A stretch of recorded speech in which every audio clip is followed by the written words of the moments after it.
Marc Lamont Hill super violates Flip in an explosive argument. Question for you to say yes. Yes. Okay. No, you won't. Do you eat?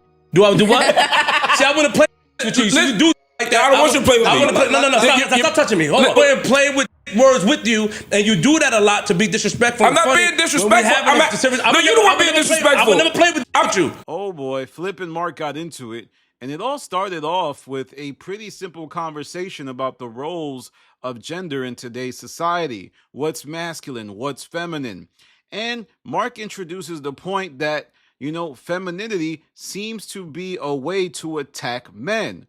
Oh, you're acting like a girl. You're not being masculine. You're exhibiting feminine characteristics. Well, the rest of the cast starts to be upset when he introduces the notions of how, you could play with a girl toy if you're a boy.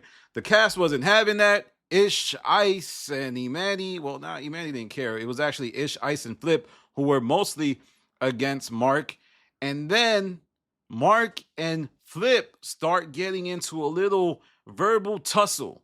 And Flip says, oh, I don't think that it's wrong for people to want boys or men to be masculine and women to be feminine. And then Marc starts introducing a line of questioning to try to get Flip to see things from a different perspective.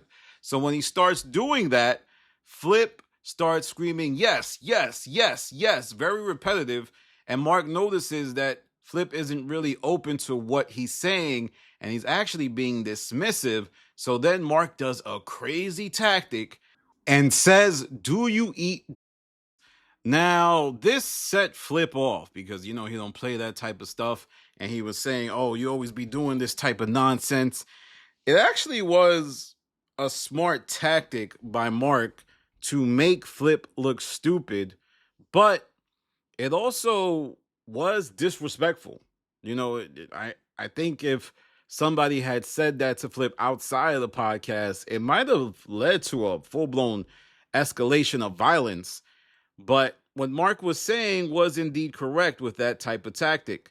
You're not listening to me right now. Yes, what you're saying is what you deeply believe, but you just keep saying yes, yes, yes is getting in the way of a productive conversation. So right now, I'm going to throw a tactic at you that is going to make you even more upset.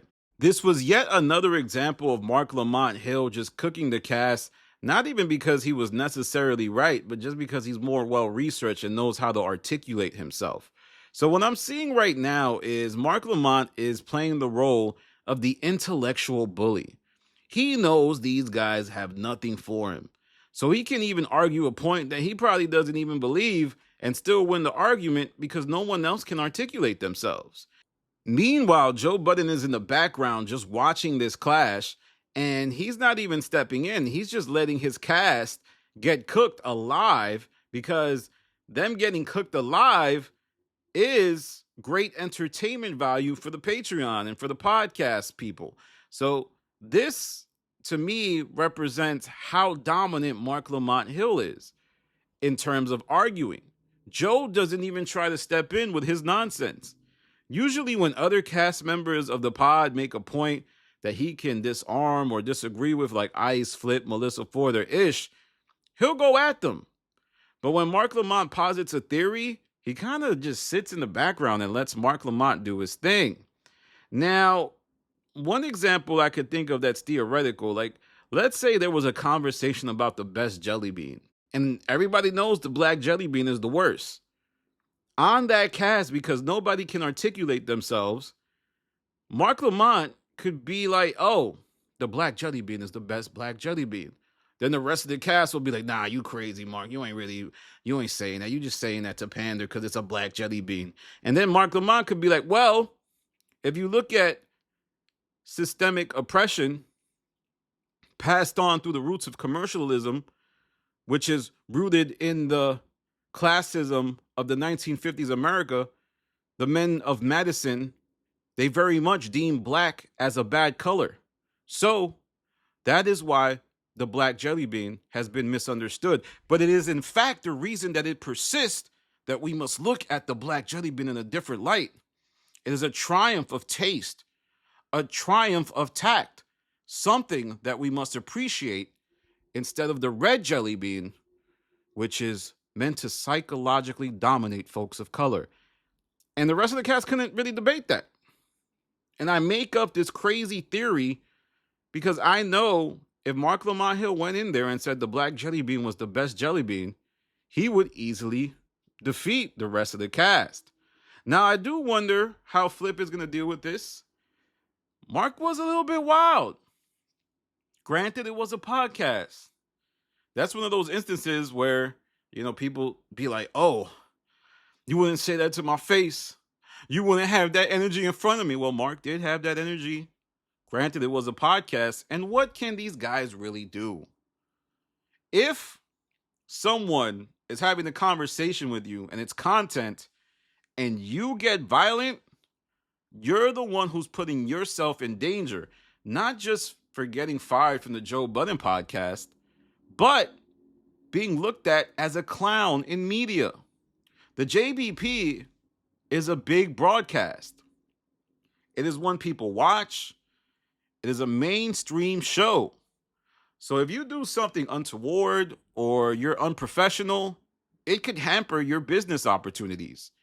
And I don't know if the rest of the cast really knows that outside of Joe, Parks, Ish a little bit too, and Ice. Well, really, it's just Flippity Manny that don't seem to understand the scope of this thing right here. But we will see. I wonder how Joe will deal with this level of disrespect if it ever comes from Mark. Because right now, it seems like he's just avoiding Mark. Joe is avoiding Mark. He hasn't done a clash with him. Anytime they disagree, it's polite disagreement. It's, I don't know, Mark. I'm just seeing things in a different perspective. I don't know. It's not like how he's done with, Ice and Ish, where he gets loud and angry. It could be because Mark is so good at debating that he knows to tuck his tail and just placate him versus a full-on confrontation. Now, a lot of people have been saying that I've been deriding Mark. A lot of people have been saying that I've been hating on Mark, and I think it's good. I think I'm calling a fair game. And my comment section is pretty split. But I have to say, the rest of the cast don't really got anything for Mark. They're going to have to bring in another intellectual to see if it can go a different way. Because right now it's going in Mark's favor too much. And it just looks bad, man. It just looks bad. Right now, Mark looks like that Spanish student taking intro to Spanish. And he didn't let anybody know that he knew Spanish before he went in there. So he's getting an A. That's what he looks like right now. And it's very scary. Grab your kids, hide your wives, because it's Mark and Joe, and then it's everyone else on the show. All right, y'all, that's my video for now. Let me know what you think about Mark super violating Flip, and Flip seemingly not taking it too well, because that was something I was not expecting on today's Patreon. Another thing of note, the first part of this podcast features Wiz Khalifa and an interview from him, and Flip doesn't join until a little bit later. So that's interesting that they told Flip, you're not going to be on the first part of this. Just come for the second part, or maybe it was taped in different ways. Who knows?